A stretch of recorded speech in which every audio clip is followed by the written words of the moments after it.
Hello again. Welcome back to Count Me In, IMA's podcast exploring the world of business from the management accountant's perspective. I'm Adam Larson, and today we are discussing exciting new thought leadership from IMA, which shows how management accountants are on the front lines, making businesses more sustainable. The name of the report is Management Accountants' Role in Sustainable Business Strategy, a guide to reducing carbon footprint. And I'm excited it has brought some of the researchers and authors involved in the project here today, including Kristine Brands, management professor at the U.S. Air Force Academy, Arnaud Brohe, CEO of Agendi, a leading consultancy for climate and sustainability programs, and Jaxie Friedman, a sustainability consultant at Agendi. Make sure to follow the link in the show notes to access the full report. Let's start the conversation.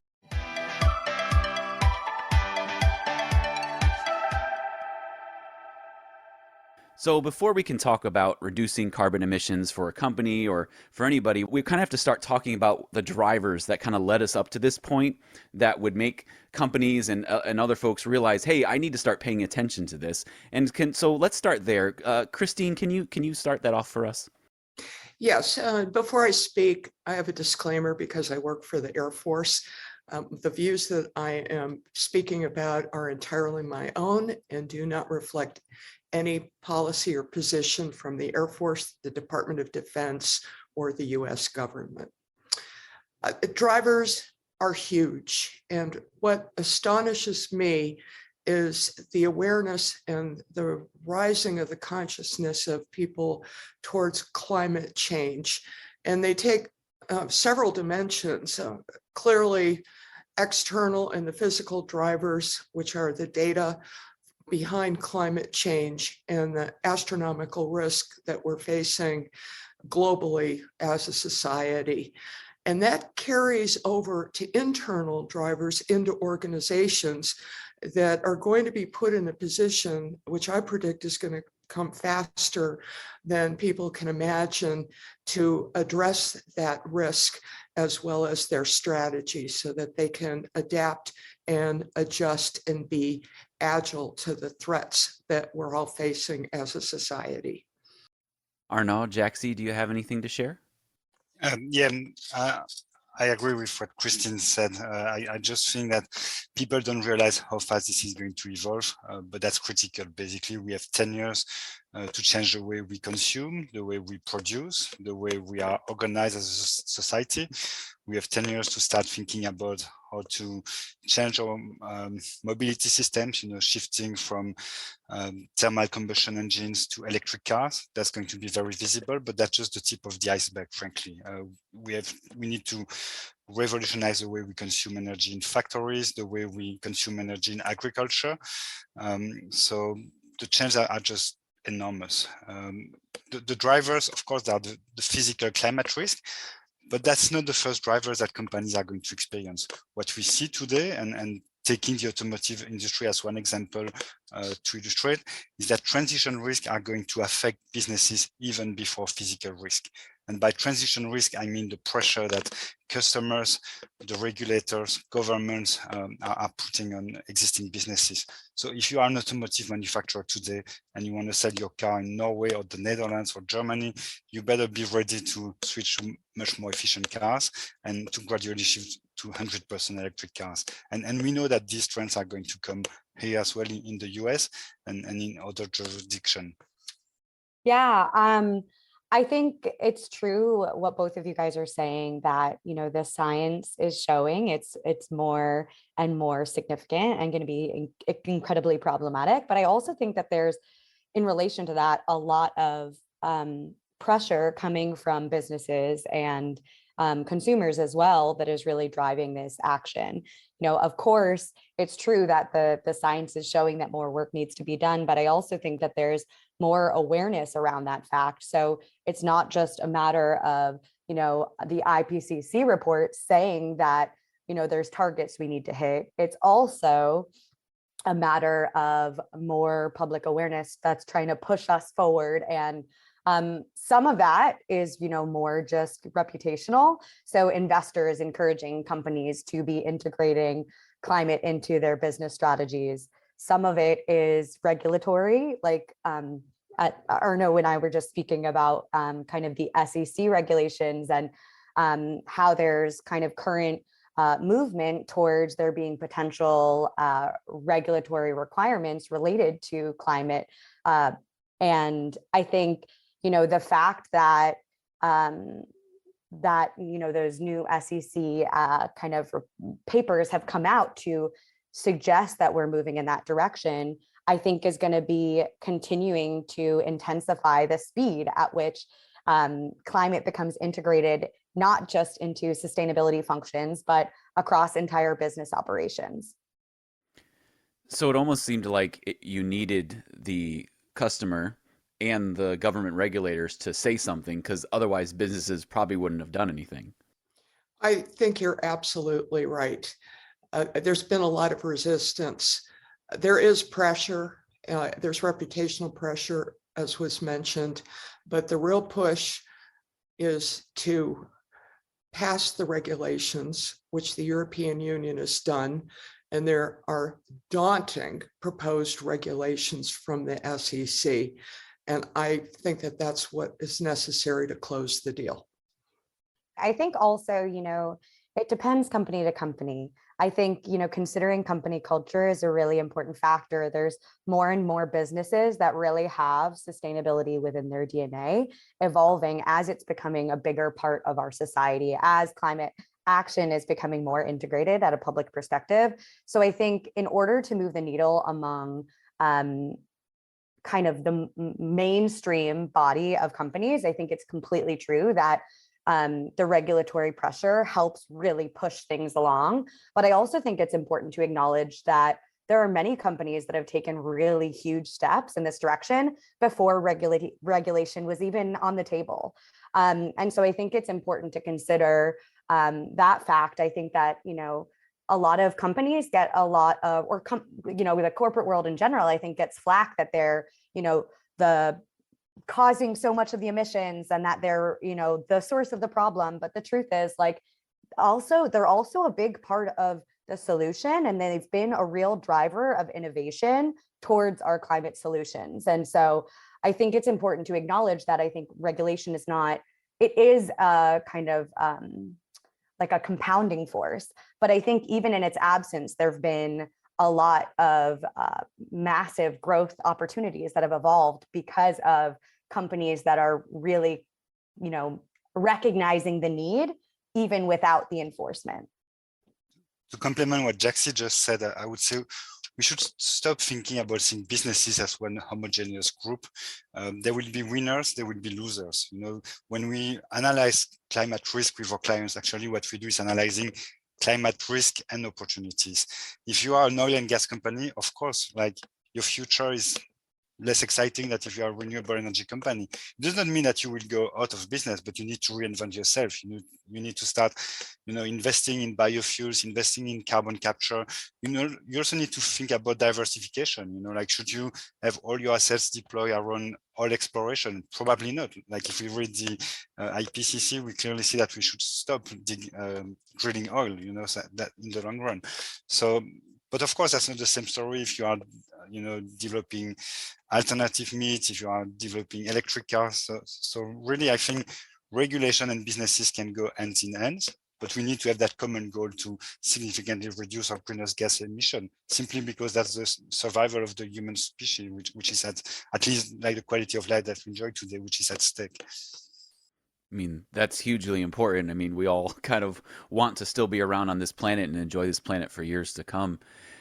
So bringing it back to, since this is a podcast about all things affecting the accounting and finance world, what value can management accountants really bring to this process of, making this important in an organization and, going through it? I think they are an essential part of the process and the progress that needs to be made. And you can look at it from the high level of their traditional role of gathering data and information and creating reports and acting on those for decision makers. But it really transcends that. They are ideally suited because they're a part of they have the tools. They've got the toolkit that they can use to create value. And that's what it comes down to, creating value in their organization. And just to name a few, there are cost benefit analysis. And that's something that Interface Corporation in Georgia used to completely transform their strategy from profit bottom line to sustainability goals and objectives. We have the balanced scorecard, which can be overlaid with a sustainability perspective.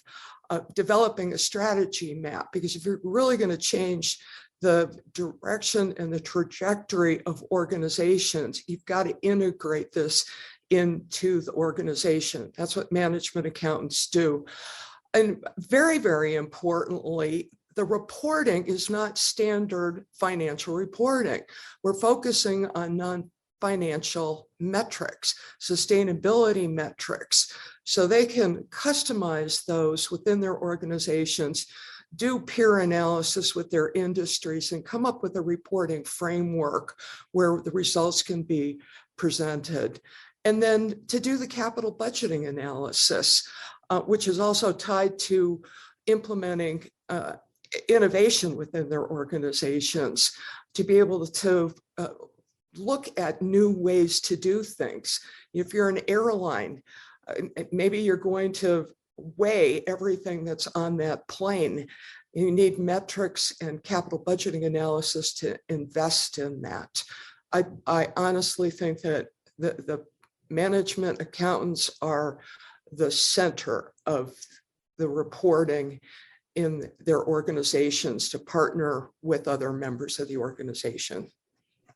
Yeah, I'd love to chime in and just share some additional thoughts. I mean, I couldn't agree more. I think, even in businesses that maybe don't have greenhouse gas accounting directly centered within an accounting department, maybe kind of separated off to the side within a sustainability department, accountants are a critical piece of the puzzle. Like, we are already, with the diverse clients that we work with, accountants are always an important part of the conversation when we start to think about measuring emissions from the entire value chain, right? A company's emissions tend to have the majority of impact actually coming from outside of the direct operations. And so we need to provide, this gets a little bit technical, but when we start to actually measure the emissions, it requires an implementation of kind of like diverse data points that are often reliant upon vendor spend figures. So the accountants are inherently directly connected to that. I also think when we think about kind of the shift in regulation becoming more apparent and influencing how companies are measuring their greenhouse gas emissions, accountants are the experts. Who knows better how to respond to the SEC than those business divisions? And so when we see regulations starting to become embedded within those kind of financial disclosure frameworks, it's absolutely critical that there be that expertise that's able to be brought into the conversation in terms of how we actually meet those regulations. And in relation to that, I think, if we look at, for instance, the task force for climate-related financial disclosure, it's a set of recommendations that helps to advise on how a company should strategically measure their climate risk and kind of communicate their risks and opportunities to stakeholders. And I think, that TCFD framework often talks about how do we quantify in financial terms the actual climate risks. And I think it's really important that we recognize that, businesses are evolving in how they define their bottom line, right? We're moving towards this triple bottom line of considering environmental and social factors, but the traditional society, it's, finances are what determines value. And so when we consider that fact, I think it's really important that climate impacts be able to be translated into those financial metrics. And I think it also, not just in kind of early stages of a climate reporting journey, but even later stages, coming up with, internal carbon prices and thinking about how you can implement smart strategies that help your business not just measure your impact, but also start moving towards the type of kind of low impact and positive oriented future that you're hoping to accomplish. And so I think accountants are absolutely critical, from early stage companies all the way to the companies that are really acting as pioneers in the sustainability space. I think we need management accountants to reveal the truth about sustainable products and sustainable services, because there is this bias that most people think that when something is good for the climate, it has to be more expensive. And very often it's because, yes, it costs more money when you buy it, it's an investment, but there is a payback for that investment. And I think we need management accountant because they play a key role in the capital allocation. And if they can help business leaders understand that what they should look at is the total cost of ownership. So if you think about retrofitting your factory, of course it's going to cost you money. But if you model like future price of carbon, if you model the price increase that we see for oil and gas, and that we will see in the future as well, especially like if your business is international, the price of gas in Europe today is crazy. It's super expensive, and it's not just driven by the war in Ukraine. Of course, that has a major impact, but already before that, we could see prices going up because there was simply more regulation and more pressure to reduce greenhouse gas emission in Europe, and they have a very high price on carbon as well in Europe, which is already in effect in some states in the US, such as California. So if you take all those factors into consideration, you come to realize that actually investing today, it's not a cost, it's really an opportunity that you should take. And we need management accountants just to reveal that truth to the top, to show that investing today in a more efficient fleet makes sense. Investing today in redesigning your supply chain makes sense. Investing today in retrofitting your factory or buying, more efficient boilers for your offices, that makes sense as well. I'd like to add to that great response, and that is there is a myth that it's more expensive if you try to become carbon neutral. And I think that the management accountants can create the business case to demonstrate otherwise and partner with others in the organization to demonstrate that that myth is not correct. And that if you have the awareness in the organization and you're innovative, you can actually make more money and be more profitable. And that's a win-win for everyone. So that is a win-win, and I really feel like anything that really is worth it and means it, it does may cost a little more upfront, but over time it's worth it. Things like DE&I or accessibility and things in that route, and things with decarbonization. I found the same things that you all are saying are the same things that folks who are passionate about those things are saying. That hey, it may be something upfront, but it's going to make us so much better in the long run. And I think that's what we're hearing. And as we've been talking about the importance of the management accountant, so let's say you're a management accountant, you've laid out your case, you say, hey guys, this is going to go well. You need, buy-in from your senior leadership to have some sort of company-wide sustainability project to reduce the carbon footprint. What does it look like when you're trying to initiate that project? Can we maybe discuss that a little bit? It really depends on the company. I also think it really depends on the governance structure and how open a company can be to new initiatives. But I think ultimately what you said is exactly spot on. You need senior leadership to be a driver of this work in order for there to be company buy-in throughout all of the different employee groups that are required to be involved in the initiative. So I do think it's really critical that senior people within the company are integrated into those conversations. And in terms of kind of hitting things off and how do you start an initiative like this, I think it's important first and foremost, whether it's internally or, working with external parties like Agendi, which is where Arnaud and I come from, to understand exactly what the sustainability reporting landscape looks like, and specifically focused on climate emissions. The greenhouse gas protocol is sort of, the gold standard. It's sort of our Bible, for lack of a better word, in terms of how do we actually measure and report on emissions. And there's a variety of really wonderful frameworks that exist out there that really help to guide the process on what data do you need and how do you get from the data inputs to the data output because I think, accountants, who knows their way around a spreadsheet better than them? But at the same time, you need to understand the full processes of what needs to be incorporated in, because it's, not your typical financial calculations. There's a lot of intricacies. So I think the first step is really kind of whether internally or working with external consultants to understand what information you need, what you already have, and how you can move forward from there. It's really the first step is to measure your current impact prior to deciding where you need to go. If a company gets too far ahead of themselves and sets a target without understanding their baseline, how do you know if that target is achievable? How do you know if that target is ambitious enough? And so I think it's really critical that calculating things and calculating them correctly is the first part of the puzzle. And with that, I think one area in which it's really different, I think accounting has a very kind of more specific sets of rules that maybe I'm sure there's still constant evolutions, but I think there's much more of a culture in greenhouse gas accounting of the spirit of constant improvement. We speak with our clients all the time about how it is an iterative process, and it's always better to measure your emissions to the best extent possible this year and then improve upon that for the next year. So in some instances where you can't get the right data, it might be a matter of using some estimations based on what is available. And so I think familiarizing yourself, I guess, first and foremost with how, more broadly speaking, one calculates greenhouse gas emissions. And then secondly, just not being too afraid of being imperfect the first time. You obviously want accurate numbers, but at the same time, it's a complicated process.